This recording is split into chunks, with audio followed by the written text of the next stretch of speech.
Okay. I think everybody's familiar with the Jordan Poole Draymond Green situation.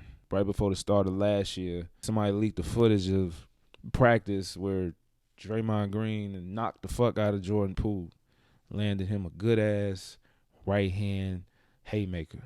Jordan Poole hasn't recovered since. Oh, ever since that shit happened, Jordan Poole is he's yet to address it.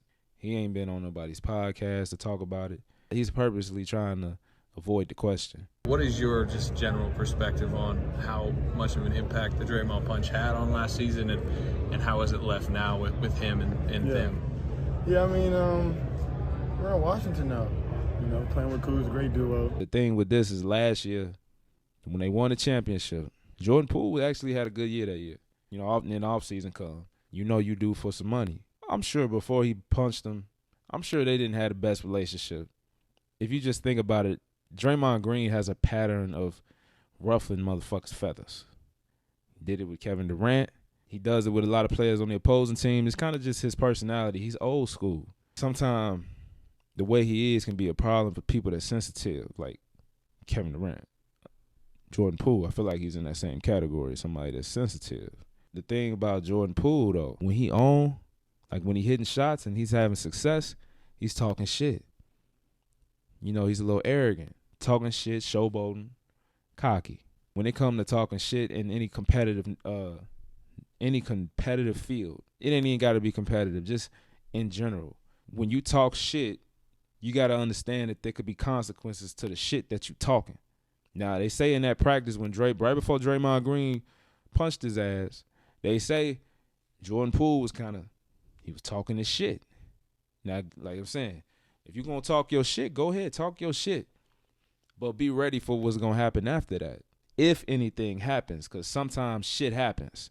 Draymond Green punched his ass. Problem is, you didn't do shit back. That's the problem.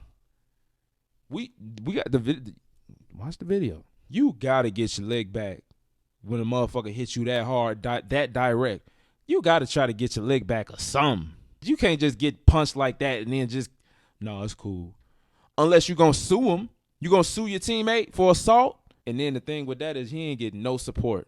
When he got punched like that, he ain't getting no support from Steph, Clay, Steve Kerr. Who ran up to see if he was okay? A bunch of motherfuckers we don't know. Who are these niggas? The training staff. Because basically that tells you the whole team, they don't really fuck with him like that.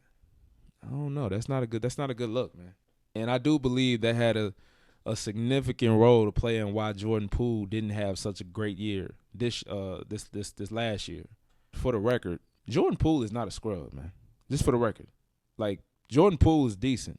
He got traded to the Washington Wizards. He can average about 25 a game if you give him the shots and the minutes. The shit that he do that's a flaw in his game is just decisions. So he ain't no bum. Jordan Poole's not a bum, man. It's just confidence.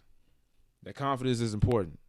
The confidence that your team gives you and the confidence the coach gives you, that shit is really important. And this last year, they took it all from him. Here's what's more fucked up. He hasn't not once addressed this whole situation with him getting punched. He's trying to dodge the question. Meanwhile, you got Draymond on the other side. This nigga done made, after the punch, this nigga done made a fucking 30 for 30 documentary, a 30 for 30 style type of documentary on the shit. Basically, Draymond Green has no problems addressing this shit. If you want me to be honest with you, I still don't know how much the world may think it blew up. Sparked by the leak of the video, the incident did blow up. It went viral. But really, it's not even just that, because Draymond is in the talking space, the podcast space. So he has no problem talking. This is what he want to do when he done playing, is talk, podcast. This is kind of what he's setting himself up for. I'll let you guys hear a clip of Draymond Green responding to the punch again, because they're gonna keep on asking him about it. People are trying to pull more info out of this shit, but they're gonna keep asking him about it, and he's gonna keep having statements about it. He ain't gonna he's not just gonna ignore the question. But I'll play the clip. This is what he said. I don't just hit people. We know stuff that you don't say amongst men. You know what I'm saying? We know things that you have to stand on. And as I've admitted before, I was wrong in the way I handled it. But there's some. I'm a man. At the end of the day, I stand on business. Oh. And by the way, I don't have no hard feelings towards anything. Like I wish him well on this journey. Now, I personally didn't have no problem with what he said. Basically, Jordan Poole dad had some shit to say on Twitter about it.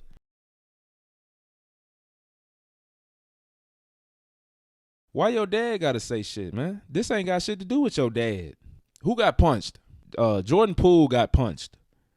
Jordan Poole didn't do shit about it. Now your dad chiming in on your defense just make you Jordan Poole look more like a pussy. But this is kind of what you really end up looking like. You end up looking like a bitch, man. Draymond Green still bitching. He's still winning. You making you look like a bitch. How old is Jordan Poole dad? Why is your dad even trying to fight for you? Your dad got more fight in him than you do. That just make you look like a bitch. You should have told your dad, don't post that. Stay out of this shit, man. What did Draymond Green even say that deserved that type of response? Draymond Green got a history of punching, kicking, stomping, but Draymond Green is one of them niggas. He'll fight you. Jordan Poole is not one of them niggas, but he one of them niggas that like to talk shit though. And again, don't talk shit if you can't fight, pretty much, or if you're not willing to fight. You ain't even got to know how to fight. Just be willing to fight. Just be willing to have some fight in you. Because if you're going to talk shit and then just get punched when shit get real, you just look like a pussy. You just look like a bitch to me. At this point, man, I don't know. Let me know what y'all think, man. Let me know in the comment section. You can't just let motherfuckers just punch you. Man, let me know your thoughts, comments. Leave a comment. Let me know what you think, man.